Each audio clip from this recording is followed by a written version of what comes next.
Friends, I'm fighting with myself this morning. It's really the night before.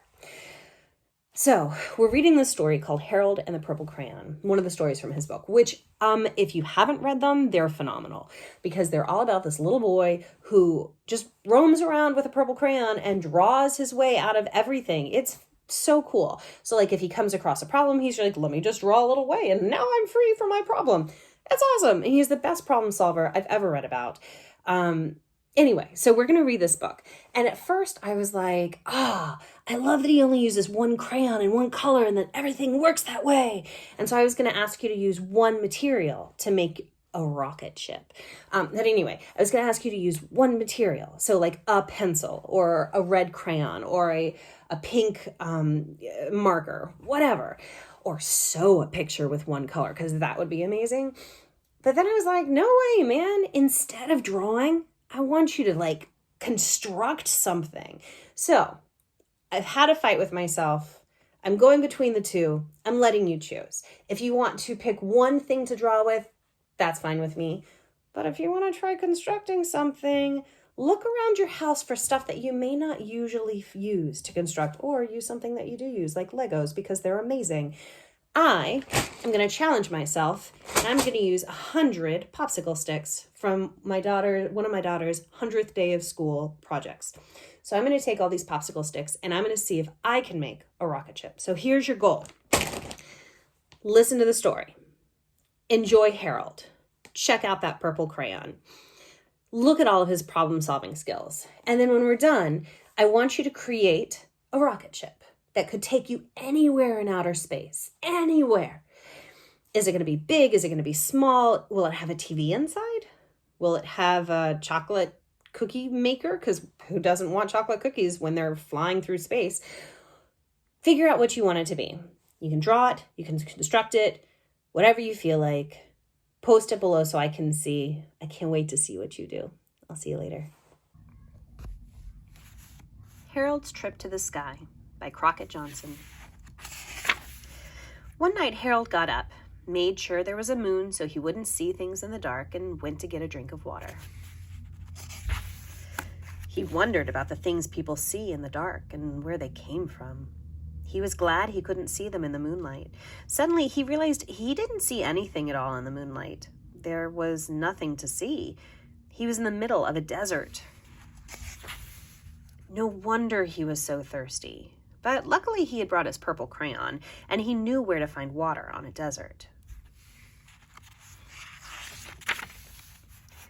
There was always a pool of it somewhere near a palm tree.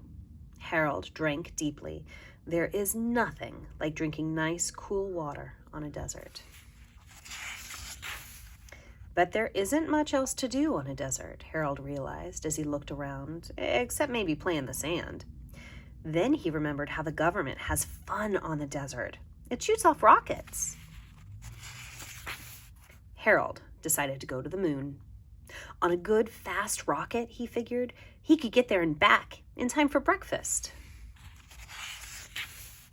He fired the rocket, and off he went. But the rocket missed the moon. It missed it by a mile. And Harold went up and up. Up and up he went into the dark. Harold tried to see where he was going by the stars. He tried planets and comets. What he really needed to light his way was another moon. But when Harold looked closely, what he saw wasn't a moon. To his amazement, it was a flying saucer. Harold had heard about flying saucers. People saw them in the dark, and nobody knew who was inside flying them. He decided he had better land his rocket right away. He landed it with a bump on the bottom of a strange planet. There was no danger of falling off so big a planet. However, Harold thought he would feel a little more comfortable at the top. He wondered what planet he was on. In the dark light of the stars, he looked for some sign that might tell him. He was on Mars. Harold had heard of men on Mars, so he yelled a couple of hellos, hopefully. He thought of the flying saucer out there. He thought of the things people see in the dark. He felt a great need for company. He was sure any man on Mars who would be cordial to a visitor like Harold, who had come all this way to chat with him. He had to draw on his scanty knowledge of what a man on Mars looked like. But his looks wouldn't matter in the dark, so Harold didn't much care what he turned out to look like. All Harold wanted was to know there was some sort of friendly face close by, even if he couldn't see it clearly in the dark. Then, all of a sudden, Harold did see it clearly. It was the face of a thing. It was a thing people see in the dark, and it was sitting in a flying saucer. Harold ran.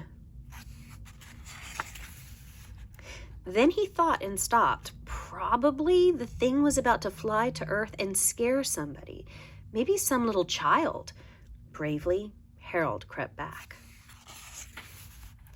He approached on tiptoe so the thing wouldn't hear him, and he reached out with his purple crayon, and he put a completely damaging crack in the flying saucer.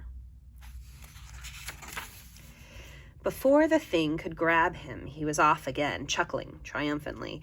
He ran as fast as he could in the dark. Happily, most of the way was downhill. He hoped he wouldn't fall head over heels.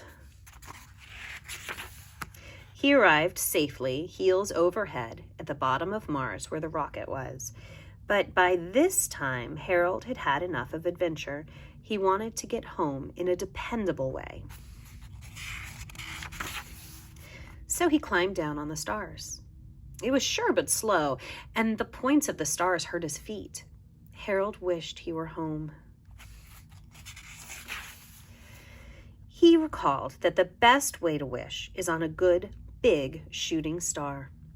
Instead of wishing, it occurred to him at the last moment to jump aboard. He shot right down to Earth, where he made a neat 2-point landing. He hadn't passed the moon on the way, and he wondered what had happened to it. It wasn't anywhere around. Then he realized the night was just about gone, and it was time for the sun to come up. He was hungry. The sun appeared right on time. It came up big and bright. Harold remarked that it was going to be a nice day. Nobody was ever bothered by flying saucers and things in the sunshine. But for a startled moment, he thought he saw a flying saucer. It was on the horizon, looking as if it had just come in to land. He was mistaken. It wasn't a saucer. It was an oatmeal bowl. Harold happened to like hot breakfasts. He quickly drew up a chair and sat down to eat.